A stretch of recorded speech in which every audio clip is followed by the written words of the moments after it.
Today I'm going to talk about the second day of the Rise of the Summit event from Tony Robbins. At the start of day 2, he started to emphasize more on the 3 S's that I mentioned in my last video as well, which is state, story, strategy. And he started to define more and more about how important it is to change your story. If you want to change your story, if you want to change your life, you need to focus on new patterns. You need to focus on new ways in order to achieve something. If you want to be fitter, start exercising. If you want to be smarter, start reading. It's those little changes in life that will make you accomplish what you want to do as long as you stay consistent at it. And that is one of the key things he emphasized at the start of day 2. He actually had a really nice quote at the start of day 2 as well. Being belief is a poor substitute for an experience. Changing your identity, as I mentioned a few seconds ago, is just one really important way to be able to change your life. So I really advise you to do exactly that. Change your identity, change your state, change your life, change your story. Become the new you. Find your value. Find what you actually want to achieve. Like, one of the things he also did was define your old story. What is your old story? For me, my old story, not having a purpose, not having a goal, not knowing what to do. My new story was much better after discovering this when reading. My new story is that I want to help you all to become more positive in life and look at life in a more positive way. And Tony really emphasized that greatly at the start of day 2. So instead of saying, I want to do something, say that you are. So I am strong, I am smart, I am powerful. Keep saying things that you want to achieve with I am, and you will define that into your own feeling. Then he started to mention how to create your brand. There are actually 5 key steps that you can follow in order to be able to create a brand. The first one is to understand the market.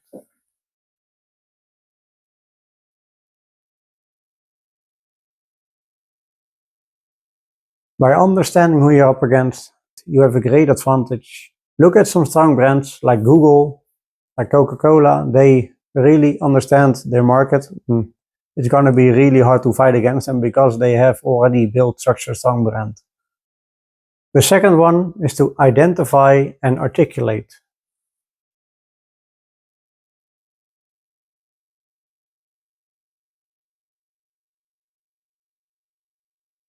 Define the market that you're in by using the example I used earlier with Google and Coca-Cola, and describe their value within like 30 seconds to create a pitch for yourself, like, okay, what is this brand actually about and how did they become so strong? The third one is practice communication.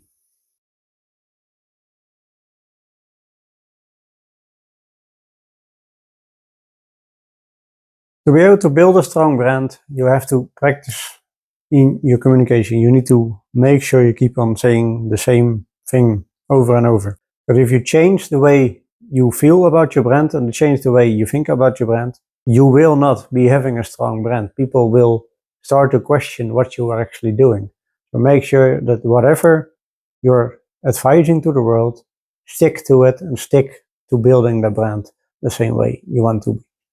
The fourth one is to live it. This actually kind of speaks for itself. I thought it was a great term. Live it. Live your dream. Live your brand. Live your market. And it's a great fourth step in the process.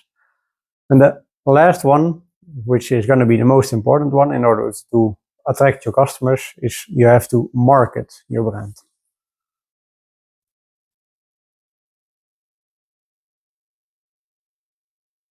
By marketing your brand, you acquire customers. If you want to get those customers, you have to market in a proper way.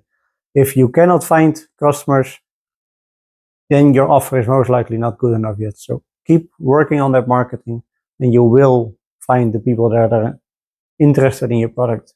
Just keep changing until you hit big. and you will be successful. The final remark on this subject ended with the law of familiarity.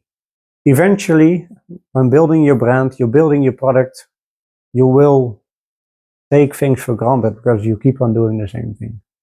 Make sure that you don't start changing things immediately because you have already built up that brand. So stick to it and stay consistent.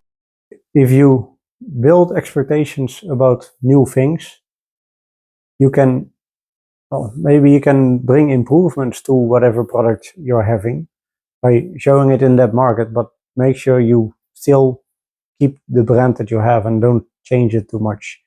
Another important thing is to show appreciation for the people that are following your brand, that are involved within your brand.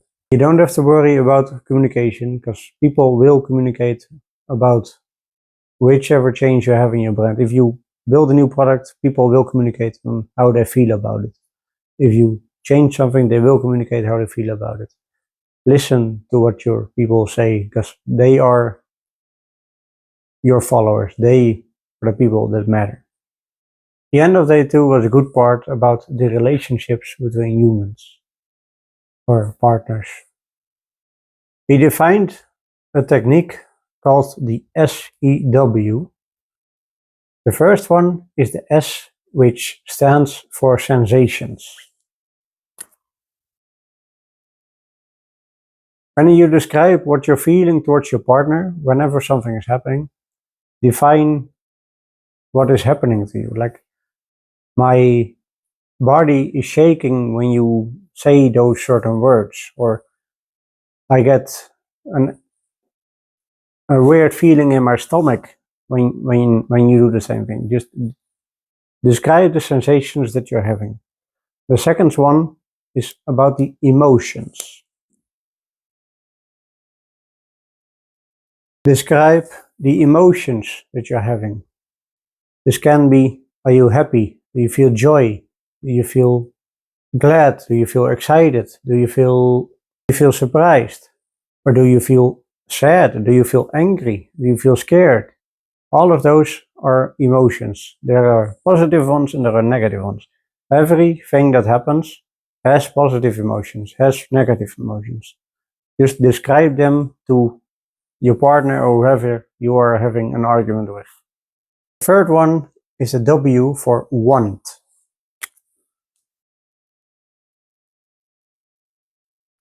What do you want to get about the situation you talk about, or what do you not want to get?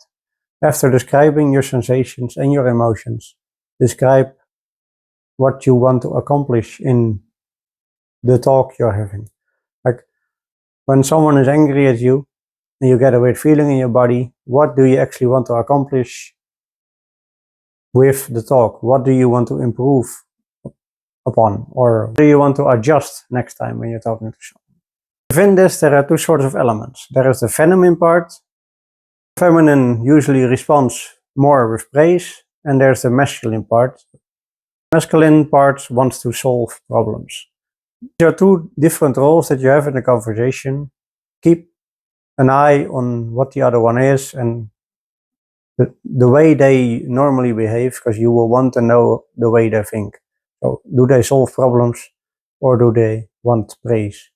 What is important is when you know that you normally react in a certain way, like you get angry when a certain thing is said, think about how it can be done differently. Think about the perspective of the other person.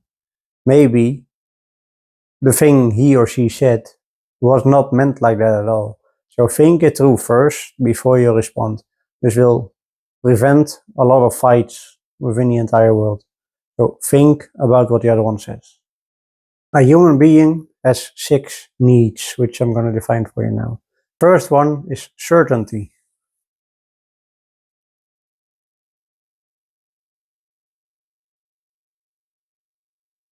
You want to feel certainty about the things you do. The second one is uncertainty.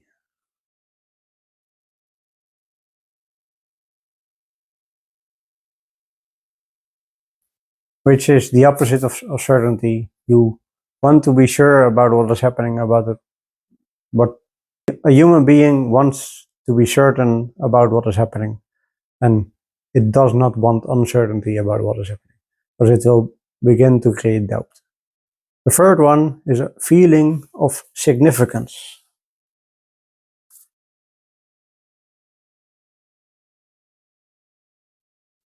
Someone or anyone wants to feel important in his or her own way. There's another important value within life.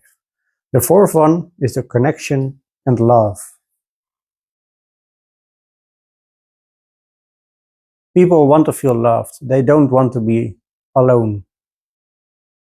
People might often tell you that they do want to be, but majority of the time that is not true. People want to feel loved, no matter by who. Feeling love and feeling connection within your life will help you create more freedom. The fifth one is growth. There's actually a nice saying about this. If you stop growing, you're dying. In your life, you always want to keep on growing. No matter about what stage you are, no matter how old you are, you want to keep growing in life. If you don't and you're standing still, you're not learning something new, you will fall behind. Keep growing, no matter how small, keep growing at it. The last one is contribution. People want to be part of the world. They want to be part of something. Even the people that say they usually want to be alone at home, there is still a part of them that wants to be a part of something. Everyone wants to have people around them. These 6 points are the basic needs that a person needs in his or her life. This was the final point that Tony stopped with on day 2, and I think it was a brilliant ending of the subject about relationships. Let me know down below what your key takeaways are from this video, and if there's a subject you want me to talk more about it or expand about, feel free to let me know down below as well, and I will most certainly respond to it and see what we can do. Define your goals, stay on track, and you will be living the good life.